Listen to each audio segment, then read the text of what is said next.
Pessoal, vamos ao nosso giro pela política do dia 23 de outubro. Falta uma semaninha, ainda é domingo que vem a eleição, presta atenção. Obrigado a todos vocês que vêm assistir o nosso quadro por aqui. Nesse quadro a gente junta todas as notícias de política e falamos sobre todas elas, damos nosso comentário sobre todas elas. Hoje vamos falar as notícias trazidas por Ancap Z, Escalou a Loba e várias outras pessoas.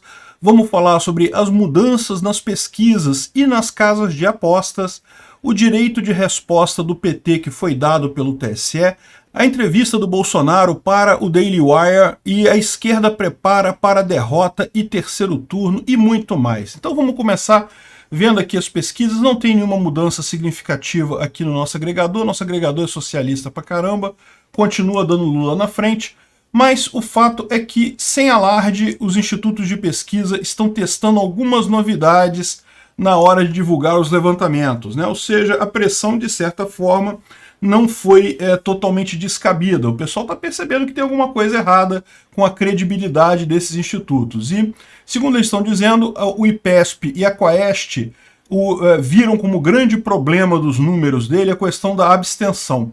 Olha aquilo que eu falo para vocês, quanto mais gente faltar na eleição, melhor para o Bolsonaro, pior para o Lula. A abstenção sempre ajuda o Bolsonaro, por quê? Porque o eleitor do Bolsonaro é muito mais convicto, é muito mais interessado em política, ele vai votar de qualquer jeito. O eleitor do Lula é tipicamente aquele cara que não tá nem aí, que está preocupado com samba, futebol, sei lá o que, sei lá o que. Não estou dizendo que está errado, não, mas a questão toda é que realmente ele tem menos interesse em ir votar. E então, se falta muita gente, a chance maior é que falte muito mais gente do PT, do Lula, do que do Bolsonaro, né? Então, olha só, o que eles perguntaram aqui, o que eles fizeram para conseguir medir a abstenção? Um dos fatores que afetam, segundo eles, é que não adianta perguntar diretamente se eles vão comparecer ou faltar às urnas, pois todo mundo fala que vai, só que na prática não necessariamente vai. Para contornar o problema, eles têm perguntado sobre o interesse do eleitor no pleito. Se o eleitor está muito interessado ou está pouco interessado. A questão é, em que ponto isso diz que o eleitor não vai lá, né? Ou seja, esse aí continua sendo uma caixa preta que esse pessoal não consegue abrir. O fato é, erraram muito, e você pode achar que erraram por questão de metodologia tá errada, ou erraram porque de propósito erraram para dar vantagem para o Lula. As duas alternativas me parecem razoáveis, mas eu vou falar um negócio para você. Dado que a todas as eleições do passado, todos os institutos de pesquisa favoreceram a esquerda, eu diria que já pode ser ultrapassada a possibilidade deles estarem errando por falha de pesquisa, falha metodológica, aí tá mais do que na cara que eles querem errar mesmo, né? Enfim, vamos ver aí as novidades. Agora, teve uma outra novidade muito interessante. Em algumas casas de aposta, já está dando Bolsonaro na frente do Lula, né? Como é que funciona essas casas de aposta? São sites na internet, tem um monte aí, Betano, Bet356, 365, não sei o que lá, tem um monte dessas casas de aposta na internet aí, e você entra lá, você deposita um dinheiro e faz apostas, né? E aquele negócio, quando você aposta entre duas possibilidades, a possibilidade que tem mais chance de acontecer, ela paga menos o multiplicador da aposta. Então, o que está dizendo isso daqui? Há pouco tempo atrás, Bolsonaro estava com 3 e Lula com 1,33, ou seja, se você apostasse R$100 no Lula e o Lula ganhar, você ganharia R$133. Se você apostasse R$100 no Bolsonaro e o Bolsonaro ganhar, você ganharia R$300. Ou seja, você ganharia muito mais apostando no Bolsonaro do que no Lula. Por que as casas de aposta fazem isso? Pelo motivo óbvio. Todo mundo achava, a coisa há um tempo atrás, que o Lula iria ganhar. Então quem aposta no Lula tem menos chance. Na época, eu já avisei para o pessoal, falei, não, Bolsonaro vai ganhar essa eleição. A questão toda é, por que estão achando tanto que Lula vai ganhar? Porque o pessoal lá de fora, os estrangeiros, olham para o Brasil, só veem informações da mídia tradicional. Se você olhar a mídia tradicional nossa, só fala mal do Bolsonaro, então deve ter pensado, pô, Bolsonaro não tem nenhuma chance nessa eleição, vai perder com certeza, vou apostar no Lula. Só que o que aconteceu? Teve o primeiro turno, e aí o pessoal todo estocou, não, peraí, como é que Bolsonaro teve tanta voto assim, se ele era esse cara genocida, que bota fogo na floresta, que não sei o que é lá, que faz tudo de ruim no Brasil, como é que esse cara teve tanto voto assim? E aí o pessoal sentou para dar uma olhada e percebeu que, caramba, realmente o pessoal não estava com a informação correta. E começaram a agir de acordo. E agora na maior parte das casas de aposta já está mais ou menos o mesmo valor, ou até Bolsonaro na frente, ou seja, refletindo as últimas pesquisas que mostram que está empate técnico. Agora pode ser qualquer um dos dois. Inclusive, nesse daqui já está dando 1,72 para o Bolsonaro e 2 para o Lula. Ou seja, se você apostar R$100 agora no Bolsonaro... Quem apostou, quando eu falei lá atrás, se deu bem, porque apostou e vai receber os R$300. Não é que se o Bolsonaro ganhar. Se apostou R$100, vai ganhar os R$300. Agora, quem apostar agora só ganha R$172. E quem apostar no Lula agora ganha R$200, né? Se o Lula ganhar ou se o Bolsonaro ganhar, evidentemente, você só ganha o dinheiro se você apostar e der o resultado que você apostou, né? Enfim, então já tem várias outras casas também que estão dando empate, por exemplo, nessa outra aqui, ó, tá dando o Bolsonaro um pouquinho acima do Lula, o Lula 1,80, Bolsonaro 1,90, ou seja, está refletindo muito mais a realidade que a gente vê aqui, né? Os estrangeiros perceberam que estavam sendo iludidos pela bolsa, pelas pesquisas brasileiras, né? Pela imprensa brasileira. Bolsonaro fez uma grande entrevista de 1 hora com o Ben Shapiro lá nos Estados Unidos, muito bacana. A satisfação falar com vocês. It's a pleasure talking to you, and I'm at your disposal. A entrevista traduzida para o inglês, evidentemente, né? O Ben Shapiro, para quem não sabe, é um grande conservador americano, um grande republicano. Tem um canal lá que é o Daily Wire, que é muito conhecido, que é muito frequentado, e é um cara que é muito ouvido pelos americanos, né? Então, esse é o episódio 132, foi o Bolsonaro fazer entrevista para ele ontem. Muito bacana a entrevista. Fernandez has interviewed. Depois, se tiverem curiosidade de ver lá no site do Daily Wire, tem também no YouTube.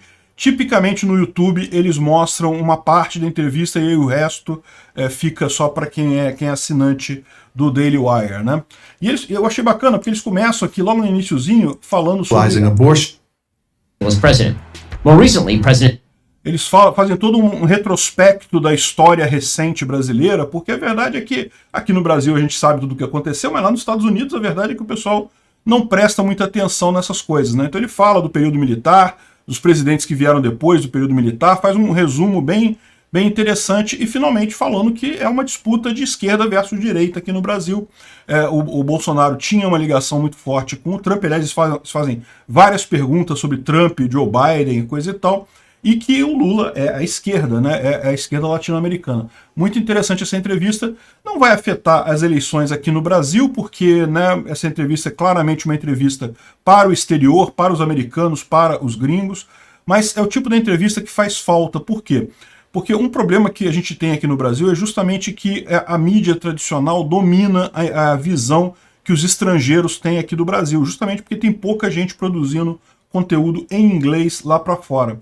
E com uma reportagem dessa, uma reportagem bacana, bem substanciada, isso permite que o pessoal que queira realmente conhecer quem é Bolsonaro possa ter essa noção, né, lá fora de forma isenta, ou até com um direcionamento mais à direita, ao invés do tradicional direcionamento dos jornais brasileiros, que você sabe que é vergonhoso, né? É chamar Bolsonaro de genocida para baixo, né? Bom, o Cláudio Humberto está falando que essa escalada autoritária do TSE foi vista porque eles entenderam isso como um fracasso na fake news. Agora, sinceramente, eu vou ser sincero com vocês. Em termos de fake news nessa eleição, a única coisa que eu vi realmente crescendo muito foram as fake news do Janones aí no segundo turno. Fora isso, o que eles estão chamando de fake news? A ligação do PCC com o Lula, que caramba, tem gravado o cara falando, tem a porcentagem de votos nas prisões e coisa e tal, dando essa dica, ou seja, é uma coisa que realmente não dá para entender. A questão de que Lula é ladrão, é corrupto, pô, para com isso, né? É só na cabeça desse pessoal que ele não seria corrupto e coisa e tal. Ou seja, qual que foi o fracasso nas fake news nesse caso aqui, né? O que eu tô achando que eles estão dizendo como fracasso é porque, de fato, o Lula esperava ganhar no primeiro turno. Esse pessoal todo achava que o Lula iria ganhar no primeiro turno. Eles tinham programado tudo para isso, eles esperavam já ganhar no primeiro turno, fizeram tudo preparado para isso. E aí, o que eles estão dizendo aqui? Não, que a fake news atrapalhou, que eles não conseguiram ganhar no primeiro turno, aí estão botando a culpa na fake news de novo, a gente sabe que é uma besteira isso, mas é o que meu amigo, a gente está brigando contra o sistema, está brigando contra o pessoal, contra essa elite política brasileira que está entranhada no poder há um tempão. Você achou que eles iam entregar a coisa assim facinho, sem brigar? Não, eles vão brigar, com certeza. Então, uma das coisas que aconteceu foi justamente os direitos de resposta de Lula em propaganda de Bolsonaro. Tá uma confusão danada isso, porque alguns diziam que são 116 inserções, outros falam que é 24 inserções e não sei o que lá. O fato é o seguinte, a decisão que foi... O que eles estão dizendo aqui? Que na verdade foram 24 inserções, respostas, só que como são 5 redes de televisão, você multiplica 24 por 5, aí você tem 120. Só que teve algumas redes de televisão que não chegaram a publicar alguns anúncios, então isso cai para 116. Então, assim, estão usando um monte de números aí para jogar essa coisa, mas na verdade o que aconteceu foi o seguinte, na decisão original da Maria Cláudia Buchianeri, que era juíza disso na primeira instância, ela tinha dado um número muito maior do que isso, tinha dado quase 100 inserções, que daí multiplicado por 5 ia dar 500, e ia acontecer o quê? Bolsonaro ia ter só metade do tempo de televisão que ele teria até a eleição nessa última semana, e Lula teria mais 50%, teria todos os horários dele, mais metade dos horários do Bolsonaro. Então o que aconteceu agora foi que isso caiu para 10%. Ou seja, o Bolsonaro vai ter 90% do tempo de TV que ele teria normalmente nessa semana final, e Lula vai ter mais 10%. Isso vai ajudar o Lula? Eu acho que não ajuda nada, porque a verdade é que hoje em dia a coisa muito mais importante é a internet, a televisão, pessoal. Eu já nem sei para que servem esses horários eleitorais no final das contas, né? Eu vejo pouca gente assistindo isso. Na época que você só tinha televisão, era um saco. Por quê? Porque chegava no horário do programa eleitoral, você é obrigado a assistir o programa eleitoral, porque passava em todos os canais ao mesmo tempo. Então, no final das contas, isso era uma coisa que não tinha como fugir, né? Você acabava assistindo porque não tinha alternativa. Quando começou a internet, o pessoal já começou, quando começa o horário eleitoral na televisão, desliga a televisão, vai ver alguma coisa na internet. Hoje em dia, eu já não vejo mais nada na televisão. Eu não sei quem é que vê a televisão ainda hoje em dia. Eu sei que tem gente que vê, né? O pessoal mais humilde, muita gente vê, coisa e tal, mas sinceramente eu não vejo dando essa mudança toda. Mesmo se fosse a decisão original dela, que estava dando metade, estava tomando metade do tempo do Bolsonaro com coisa pro Lula. E lembra, ela recuou dessa decisão dela porque começou a ficar um negócio... Qual foi o argumento que fez ela mudar? Ah não, tá dando muito na pinta, tá parecendo que vocês estão querendo derrotar o Bolsonaro de forma muito clara. E realmente está dando na pinta esse troço, né? Olha só a questão da censura. A própria questão da censura, né, deles terem censurado a Jovem Pan e o Brasil Paralelo e coisa e tal, que foi censura sim, a gente explicou no vídeo de ontem, não tem esse papo não, é verdade, é direito de resposta é outra coisa, cortar a publicação é outra coisa, mas censurar mesmo, censura prévia, só aconteceu contra o Bolsonaro. Inclusive isso é um ponto importante. A gente vai falar daqui a pouco que o Janones está dizendo que está sendo censurado pelo Bolsonaro. Não. O Bolsonaro fez a retirada de postagens do Janones. Isso não é censura. Censura é quando é antes. Seria proibir o Janones de falar alguma coisa. Seja, antes do Janones falar alguma coisa, falar, não pode falar isso daí não, porque eu não quero que você fale isso. É o que fizeram com o Brasil Paralelo. O Brasil Paralelo está proibido de falar de lançar o vídeo deles. É o que fizeram com a Jovem Pan. A Jovem Pan está proibida de falar determinados temas, determinados comentaristas e coisa e tal. Enfim, a questão é, essa censura pegou mal para a esquerda. Nesse momento, quem é petista já vai votar no PT mesmo. Quem é bolsonarista já vai votar no Bolsonaro mesmo. O que está em disputa é o centro. É o pessoal que não gosta nem do Lula nem do Bolsonaro, então não acha que você vai convencer alguma dessas pessoas falando sobre, não, que é família, Deus, propriedade. Meu amigo, esse pessoal não se interessa, ele não tá, se ele gostasse desses assuntos, se ele se tocasse por isso, ele já era bolsonarista, já estava votando no Bolsonaro. A questão toda é, a censura é um elemento novo que entrou nessa jogada, e isso está sim fazendo essa coisa de você lembrar as pessoas. Olha só, o Lula falou que vai regulamentar a mídia, e olha só, é o que ele está querendo fazer aqui agora. E se ele está fazendo isso aqui agora, antes da eleição, imagina o que ele não vai fazer quando ele estiver no Palácio Planalto e com o STF na mão dele, porque o STF vai continuar sendo esse STF que tem aí, ele vai botar até mais 2 aí ao longo do ano que vem, né, 2023, se ele for eleito. Então repara como é que é muito pior. Isso foi algo que sensibilizou esse pessoal. Aqui, ó, o TSE mandou o Twitter deletar postagens do Janones contra o Bolsonaro. É o que eu expliquei para você. Isso aqui não é censura, isso já havia antes, há muito tempo, não é censura prévia. Isso daí simplesmente está apagando a postagem que ele fez lá. Isso já havia antes e continua existindo. Não é censura, é porque o TSE... É lógico que na ética libertária tudo isso seria liberdade de expressão, mas pela regra do TSE, se você fez alguma coisa que claramente prejudica um candidato, você tem que tirar, né? Injúria, calúnia, difamação e coisa e tal. Aí o pessoal está falando aqui que o Lula está sendo chamado de ditador e censurador na web. E o pessoal falando que não, que o Janones entrou lá com o negócio dizendo não, que eu estou sendo censurado pelo Bolsonaro. É diferente. Uma coisa, a censura ela é prévia. É o que aconteceu com o Brasil Paralelo, que viraram para o Brasil Paralelo, olha, você não pode lançar o seu filme. É o que estão fazendo com a Jovem Pan, olha, você não pode falar esses assuntos, você não pode deixar determinados comentaristas falarem. Isso é censura prévia. Isso é igualzinho era na época dos militares. O pessoal diz até que era melhor na época dos militares, porque os militares não tinham papas na língua, né? A pessoa que ficava lá dentro dos jornais e revistas era o censor. E a lei era a lei da censura, ou seja, eles não ficavam tentando esconder a coisa, não, estamos censurando mesmo. Agora não, agora fica nessa coisa aqui, que é igualzinho a censura dos militares, só que não chamam de censura porque, sei lá, e é para um lado só, né? É o que a gente vê nesse caso aqui.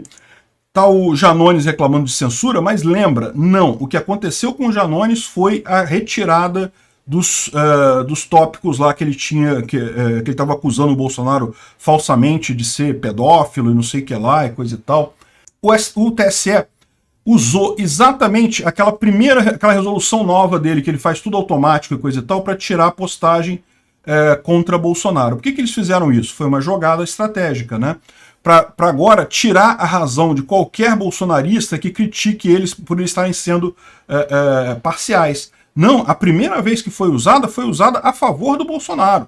Mas pode ter certeza, meu amigo, que ao longo dos próximos dias, adivinha quem serão as principais vítimas dessa retirada de vídeos e, entre aspas, fake news da internet. Pode ter certeza que o principal serão os canais da direita. Ou seja, o Lula vai usar isso muito mais do que Bolsonaro. Mas aí que tá, eles pegaram primeiro o Bolsonaro, primeiro atenderam o pedido do Bolsonaro, porque aí, poxa, né, agora não pode criticar. Não, eu continuo criticando, é o que eu falei para vocês, eu acho que Bolsonaro perde muito pouco com essas palhaçadas do Janones, o Janones é irrelevante, ninguém mais leva ele a sério de qualquer forma, não se perde nada aí, e Lula também não ganha nada, não perde nada com as fake news que eles dizem lá, porque o problema do Lula é o seguinte, o problema do Lula não são as mentiras, são as verdades, né? É que quando o pessoal acusa o Lula de ladrão e o pessoal vai estudar e ver o que aconteceu no Brasil na época do Lula, meu amigo, o Lula era ladrão mesmo, cara, não tinha essa não, né? Então não tem alternativa. O que machuca Lula não são as fake news, são as verdades. A merda é que esse tipo de coisa vai ser usado para tirar muitas verdades do ar entre agora e o dia da eleição, né? Mas como eu falei para vocês, isso está sendo positivo no final das contas. As pessoas estão vendo isso como uma ação deliberada do Lula e isso está ajudando o Bolsonaro a trazer votos do pessoal do centro, né? O Augusto Aras chegou aí ao Supremo contra essa resolução que aumenta os poderes do TSE. Que resolução é essa? É aquela resolução que tira o Ministério Público e daí dá o direito ao juiz de receber a queixa, determinar, despachar e retirar a mensagem em 2 horas de qualquer mídia social, né? Um absurdo completo isso. É o que eu falei para vocês, isso virou um Ministério da Verdade. O que o Xandão quiser ele tira do ar, ele determina o que é verdade e o que é mentira agora. E aquele ponto, por que existe o devido processo legal? O devido processo legal existe porque todos nós somos humanos, inclusive juízes. Você pode até imaginar que um juiz é uma pessoa muito inteligente, que estudou muito direito e coisa e tal. Eu vou te dizer que nem sempre, mas enfim, mesmo sendo uma pessoa muito inteligente, muito capacitada, são humanos, cometem erros. E o problema de um juiz cometer um erro é que esses erros são trágicos. Pessoas perdem a vida, acabam indo presas de forma indevida. Por isso, ao longo dos anos, a humanidade distinguiu esse processo chamado devido processo legal, que é um processo que visa minimizar a chance de acontecer um erro desse tipo, de alguém julgar errado, condenar um inocente ou inocentar um culpado. E para isso existe algumas coisas simples, como por exemplo, a pessoa que acusa não pode ser a pessoa que julga. É meio óbvio, né? Se a pessoa, por mais que ela tente ser isenta na hora de julgar, se foi ela que acusou, ela meio que já tá contra aquela pessoa, então não vai ter justiça no julgamento dela. E o que acabou de acontecer é isso, ou seja, eles eliminaram o Ministério Público, que seria essa figura que faz a acusação, e só o juiz que decide agora, ou seja, virou a cabeça do juiz. Mesmo que os juízes, com Alexandre de Moraes, tenha a melhor das intenções, eu espero que tenha, tem melhores intenções, ele pode cometer erros, e cometendo erros ele vai prejudicar não apenas um dos candidatos, como vai manchar o histórico da justiça eleitoral brasileira. Pode estar arriscado isso manchar para sempre a neutralidade da justiça eleitoral brasileira. Bom, de qualquer forma, o Augusto Aras pediu para acabar com isso, né? Não vou voltar ao que estava antes, mas o Fachin negou isso, né? Eu vou fazer um vídeo específico sobre isso, então não vou me alongar aqui, mas a decisão do Fachin é absurda, é completamente absurda. É igual aquela decisão da Carmen Lúcia de que, não, eu sou contra a censura, mas até dia 30 a gente censura aqui, coisa e tal. É um negócio desse tipo, realmente um absurdo completo o que está acontecendo, né? Bom, houve um outro fato, esse daqui eu vou colocar naquela mesma categoria que eu falo, o pessoal da mole também, né? Vocês viram, Roberto Jefferson fez um vídeo xingando a Carmen Lúcia e falando que ela era, bruxa de Blair, e Carmen Lúcifer, e não sei o que lá, e coisa e tal. Ele claramente está querendo ser preso, e eu acho que vai conseguir isso, e não deixa de ser uma coisa positiva, vai ser mais um para a gente tirar voto de petista com a prisão dele. Obrigado, Roberto Jefferson, pela sua ajuda aí, né? O Sarney está defendendo o STF. Não, sem o Supremo forte, não há democracia e coisa e tal. É muito engraçado isso, porque o Sarney era outro que na época dele reclamava pra caramba do STF. Na época do Sarney, o Sarney foi o primeiro presidente civil depois do período dos militares, a maior parte do STF era indicada pelos militares. E, é lógico, o Sarney, da mesma forma que Bolsonaro teve problemas, o Sarney teve problemas também com o STF antigo. E agora ele está falando não porque o Supremo forte, não há democracia, mas se você procurar a frase dele da época, desgrila. Olha só, o PT entrou no TSE contra a decisão que permitiu a candidatura do Moro, ou seja, eles querem impugnar a candidatura do Moro, que daí faria com que o Moro perdesse o cargo de senador pelo Paraná, né? Olha só, do ponto de vista do Bolsonaro, nem seria ruim isso, porque aí, no caso, chamaria o segundo lugar, que é o Paulo Martins, ele acabaria entrando, né? Mas é mais porque o Lula e o PT querem tirar o Moro lá do Senado, porque sabem que o Moro seria um espinho no pé deles aí durante esse eventual governo Lula. Eu acho que não vai ter esse problema, mas a verdade é a seguinte, ele vai ser um espinho no pé do Bolsonaro também. A verdade é essa, né? O problema é esse daqui, a gente está vendo que os motivos do PT é frívolo, é vingança pura, querem ganhar no tapetão, já estão preparando isso inclusive agora, a gente vai falar sobre isso mais adiante, e estão querendo anular a candidatura. É o que eu falo sempre. Democracia para o pessoal do Lula, para o pessoal da esquerda, para o pessoal daquela cartinha da democracia, lembra? A democracia ali é só quando eles ganham. Se eles não ganharem, não é democracia, não. Você pode ver, vai ver todos eles chamando, reclamando de ditadura, reclamando de abuso de poder econômico, reclamando. Se bobear, vão reclamar até da urna eletrônica. Porque para eles só é democracia quando eles ganham. Bom, uma coisa curiosa é que parece que quem decidiu pela participação do Moro na campanha foi o Bolsonaro, tá?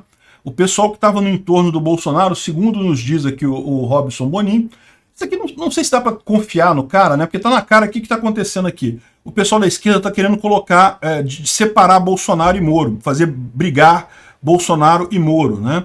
Porque, é lógico, a junção dos dois está prejudicando muito o Lula. É mais uma daquelas coisas, tal como essa censura agora, é mais uma das coisas que ajudou Bolsonaro a ganhar votos aí dos indecisos, do pessoal que está no meio do caminho, né? Então, aí estão colocando aqui como a desconfiança sobre Moro dividiu a campanha de Bolsonaro. Só que, no final das contas, foi o presidente que bateu o martelo. Quando o Moro queria participar do debate, coisa e tal, muita gente do entorno dele falou que não, para botar alguém de confiança, não botar o Moro não sei o que lá, que o Moro poderia trair o Bolsonaro. Foi o Bolsonaro que falou, não, vamos levar o Moro, vamos estreitar esse laço, e fez muito bem. Ou seja, por mais que tenha havido briga entre eles, agora eles falaram, não, olha só, a gente tem um inimigo comum nesse momento, que é o Lula, e pronto. Depois que o Lula for derrotado, é lógico, ninguém tem esperança, o Moro vai brigar com o Bolsonaro, ele vai querer espaço, mas eu tenho certeza que, de qualquer forma, isso já mostra um amadurecimento político dele, né? E o TSE continua maluco aqui, ó. Estão investigando a promoção do carro por 222 mil até as 2 horas e 22 minutos do dia 22.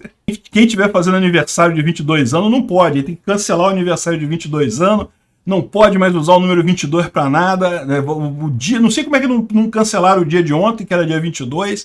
Enfim, o pessoal tá maluco aqui. Olha só, o Fusquinha do cara lá também no Paraná, que não vai poder circular porque ele gosta do Bolsonaro e adesivou o carro dele. O carro é dele, meu amigo, o carro é dele. Qual o problema? O que esse pessoal tem de achar que... Você acha o quê? Que alguém vai andar na rua, vai olhar o Fusquinha do cara, ah, então vou votar no Bolsonaro por causa daquele Fusquinha ali. Ah, porra, para com isso, esse pessoal já tá de sacanagem, entendeu? Já estão querendo espizinhar os apoiadores do Bolsonaro no final das contas, é só isso mesmo. Ó, aviso ao pessoal liberal aí que tá pensando em votar no Lula porque não gosta do Bolsonaro, porque Bolsonaro é muito bruto e não sei o que lá. Ó, o Lula já falou que vai ser contra a privatização da CEMIG e, lógico, da Petrobras ele já falou que não tem nenhuma chance e, mais do que isso, tem gente que fala que ele vai tentar reverter a privatização da Eletrobras ainda, né? Então o pessoal liberal aí, ó, se cuida nisso daí, que essa raivinha sua aí desse negócio só vai fazer o Brasil voltar para trás muitos anos, né? Tampa o nariz, digita 22 e vai embora. Aliás, esse é um conselho que eu dou para os ANCAPs, também o pessoal purista, que fala, não quero votar, não voto, coisa e tal. Amigo, votar, só uma dica, não tô falando para você, não tô obrigando ninguém a fazer isso não. É libertário, cada um faz o que quiser. Só vou dar a dica, faz o seguinte, você sabe que é importante o Bolsonaro ganhar, você sabe. Nessa altura, não tem mais o que dizer, né? Faz o seguinte, vai cedinho, a hora que não tem ninguém conhecido na zona eleitoral, tu vai lá, bota uma camisa meio estranha, assim, fechada, assim, vai lá, vota, 22, depois vai na rede e fala, não vou votar hoje, vou me abster. Ou então fala, não, votei nulo. Ah, sim, tava lá mesmo, mas votei nulo. Fala mesmo, não gosto de político, não. Bolsonaro que se foda, não vou votar nele. Fala isso tudo na internet, mas vai lá e vota, entendeu? Porque você sabe que vai ser uma merda, né, se for o Lula ganhando essa porra. Olha só, um monte de briga de vereador, né? O vereador que declarou votar o vereador do PT que declarou votar em Bolsonaro. Onde é que foi isso, gente? Araripina, no sertão de Pernambuco, um vereador do PT saiu do PT, disse que votava em Bolsonaro e aí foi atacado pelo pessoal do PT. De novo, esse é o pessoal da democracia, meu amigo.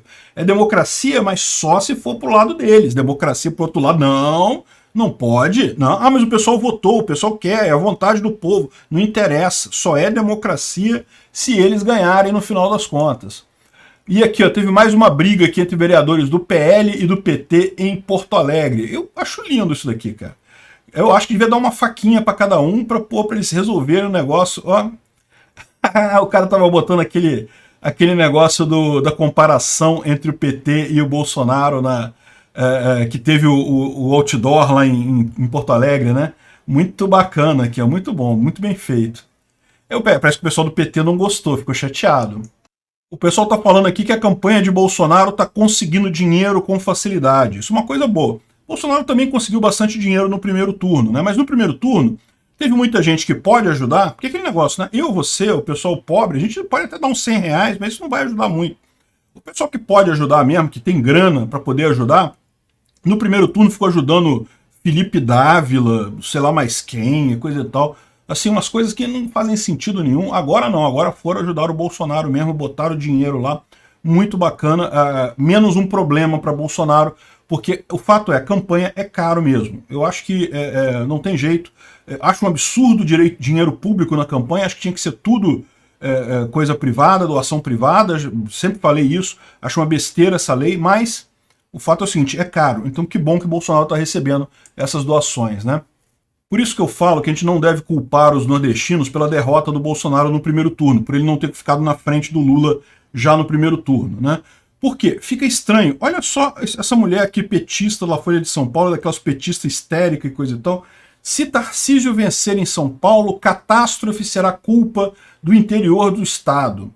Como assim, se Tarcísio vencer? Ele está 10 pontos na frente do Haddad. Isso num instituto de pesquisa que dava menos voto para ele que o Haddad no primeiro turno. Ele terminou muito na frente do Haddad no final das contas. Ou seja, o Tarcísio já ganhou essa eleição. Não, veja, continua sendo importante, temos que votar, cada voto conta, eleição só acaba quando termina, mas a verdade é a seguinte, São Paulo é muito pouco provável qualquer outro resultado, só a petista mesmo, que está preocupada com isso, que acha que ainda tem chance do Haddad ganhar, e ainda está culpando o interior do estado para dizer que não, que a capital votou no Haddad, mas o interior, não sei o que lá, coisa e tal. Minha amiga, é isso daí, culpa mesmo o interior do estado, vamos ver quantos votos vocês conseguem lá na próxima eleição. Um aliado do Bolsonaro deu uma declaração que eu acho muito importante. Se perder, Bolsonaro aceitará o resultado das urnas.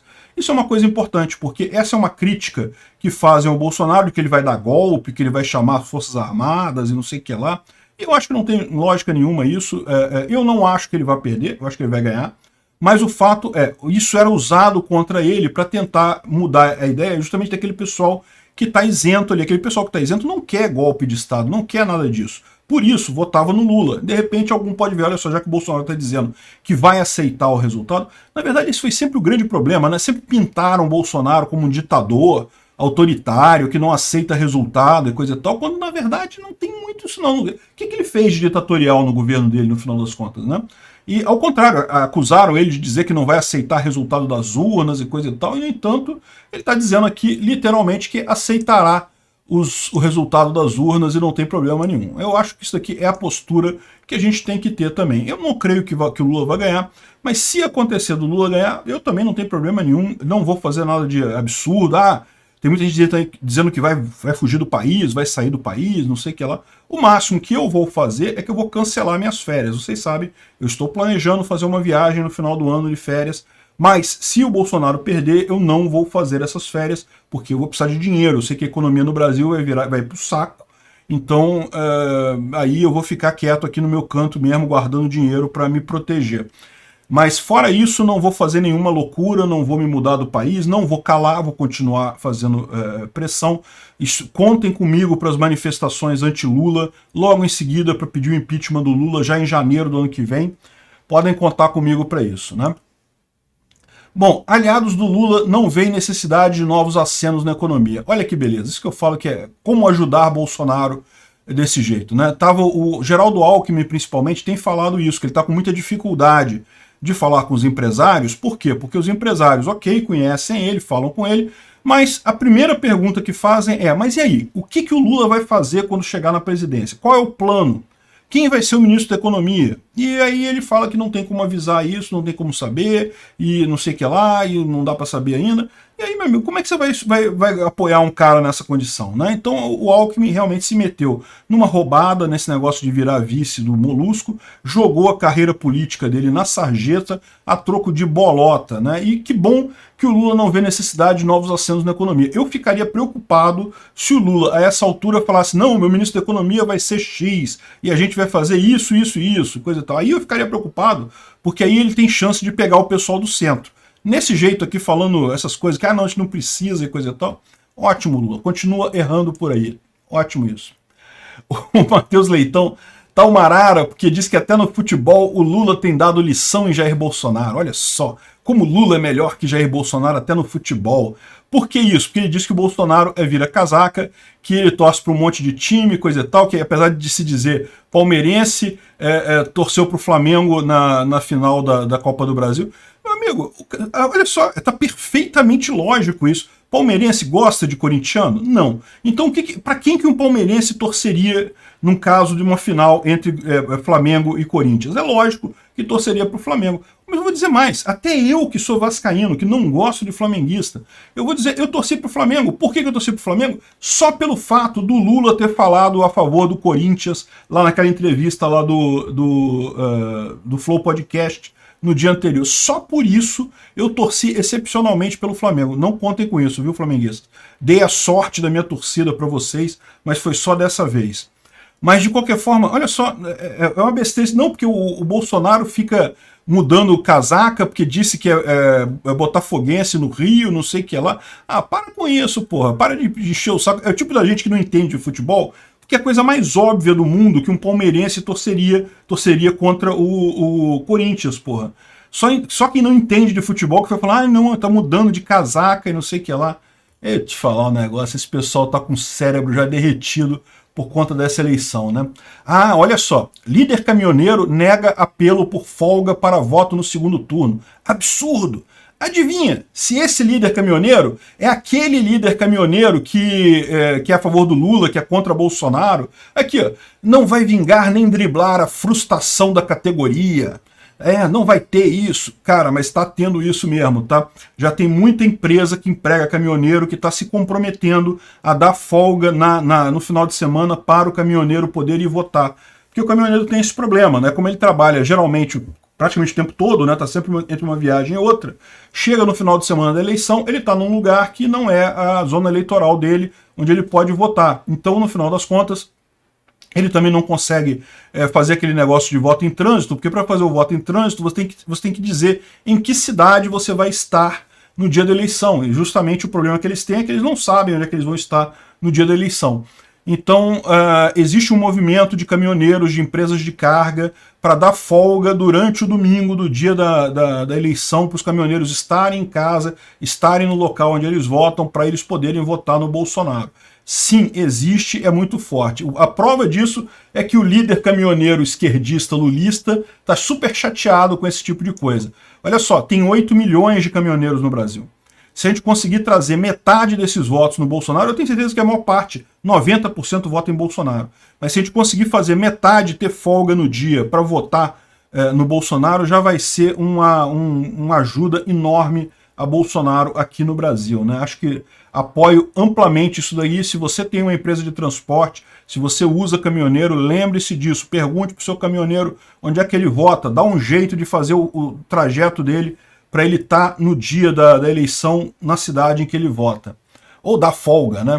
A Veja fala aqui da reação do mercado ao crescimento de Bolsonaro nas pesquisas com o aumento das estatais. Foi o que eu falei ontem no meu vídeo que eu fiz sobre isso, né? O pessoal lá no UOL falou que não, que é porque a Petrobras subiu de valor porque o preço do petróleo subiu, sendo que o preço do petróleo subiu muito esse ano, é verdade, mas deu uma caída depois disso e no momento está meio estável. E, além da Petrobras, outras estatais também subiram de valor. Então, peraí, como é que pode isso? Como é que o petróleo causou esse problema? Na verdade, é a chance de reeleição do Bolsonaro, é o que está aumentando o valor das estatais. Pode se preparar, se alguém quer fazer uma aposta bacana, é essa, hein? É apostar na Bolsa de Valores, porque Bolsonaro ganhando, a coisa vai ficar muito melhor, né? E bom, até o pessoal da esquerda já percebeu o problema, já percebeu que eles estão perdendo. Quer ver, ó? Já estão falando aqui de... foi assim que o abuso de poder econômico e político levou à decretação de um etéreo e interminável estado de emergência que permitiu ao governo distribuir verba pública a mãos cheias com claro objetivo eleitoral. Olha só, eles já estão sabendo que Bolsonaro vai ganhar essa eleição e já estão se preparando para o terceiro turno. O que vai ser o terceiro turno? Vai ser eles entrando no TSE alegando abuso de poder econômico contra o Bolsonaro, requisitando a retirada da candidatura dele, a impugnação da candidatura dele. Pode ter certeza que eles vão tentar isso. O TSE não vai ter coragem de fazer isso, eu duvido. Eu sei que eles têm poder de fazer isso, eles podem fazer isso, mas eu duvido que eles façam isso, até porque eles foram os que mais falaram, não, que sair da urna tem que respeitar e coisa e tal. E aí eu lembro para vocês, por que o pessoal não reclamou antes do primeiro turno? Né? No primeiro turno ninguém falava disso, agora já estão falando de abuso de poder econômico e coisa e tal. Por que estão falando só agora? Porque só agora eles perceberam que vão perder. Bom, teve um depoimento do Tarcísio que, cara, eu acho que todo mundo tem que assistir isso.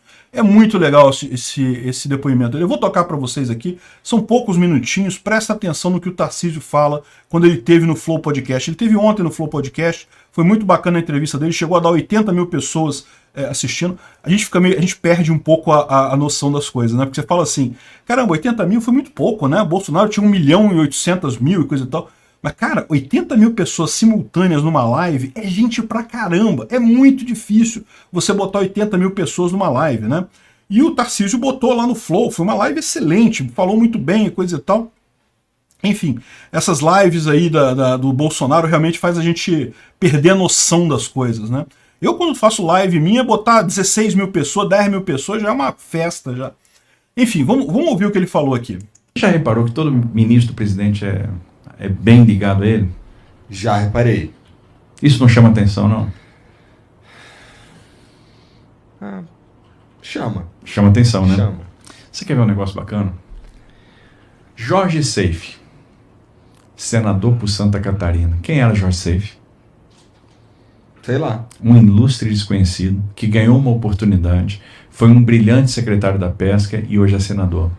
Rogério Marinho, senador pelo Rio Grande do Norte. Damares Alves, senadora pelo Distrito Federal. Marcos Pontes era famoso. Marcos Pontes era famoso, nosso astronauta, o único astronauta brasileiro. O cara que levou a bandeira do Brasil onde ela nunca chegou. Mas quem era Tarcísio? Não era ninguém.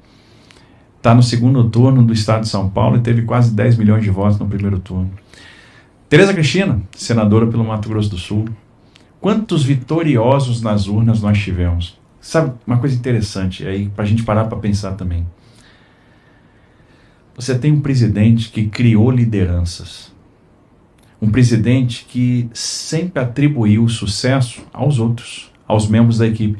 Se você resgatar as várias cerimônias que o presidente fez no Palácio do Planalto, ele dizia o seguinte: anúncio de Plano Safra, não, porque o trabalho da Tereza Cristina, não sei o quê, e está lá, por exemplo, falando do Auxílio Brasil, do socorro às pessoas, não, porque o trabalho do Paulo Guedes, porque o Paulo Guedes fez isso, aí está falando da transposição do São Francisco, não, porque graças ao trabalho do Rogério Marinho, porque o Rogério Marinho fez alguma coisa, aí você termina uma obra, vai na inauguração, não, porque o trabalho do Tarcísio.